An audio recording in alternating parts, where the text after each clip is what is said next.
Nagluto nga ako nitong liempo barbecue at ito po ay iniluto ko na lamang siya sa torbo.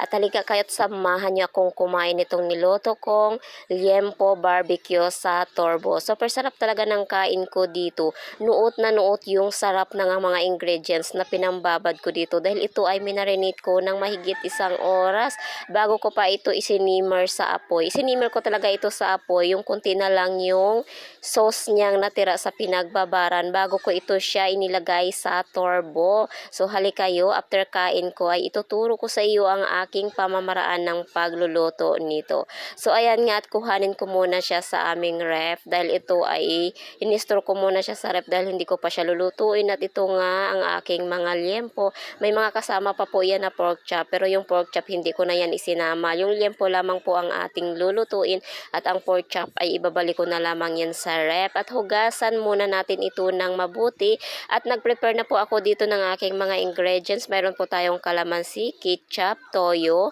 ayan, Mountain Dew, at paminta at garlic. Ayan, nagpirat na lamang nga po ako dito ng garlic. At ito ay i-grinder ko dito sa aking paboritong grinder. Ito talaga ang grinder na ito ay manual grinder lamang po siya na ipinadala sa akin dati ng isang seller as a free sample para i-promote po sa pagtitinda o diba bongga. Ang cute niya at napakadaling gamitin sa pag-grind ng bawang. Piratin mo lang yung bawang at i-grind dyan. Di hatak-hatak lang po yan ang grinder na yan. O diba at bongga at ito na at ready na po siya.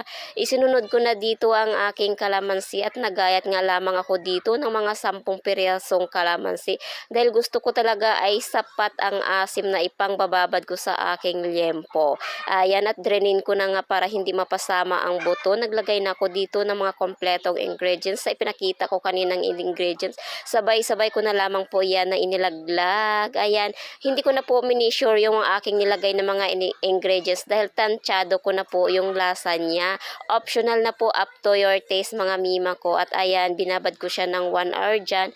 Saka ko siya isinalang sa apoy. Yan. Sinalang ko siya sa apoy hanggang sa medyo matuyo at nag-prepare ako nitong dressing nito dahil iyan ang ipangpapahid ko kapag ilalagay ko na siya sa torbo. So ayan nga, piniprepare ko na siya para itorbo.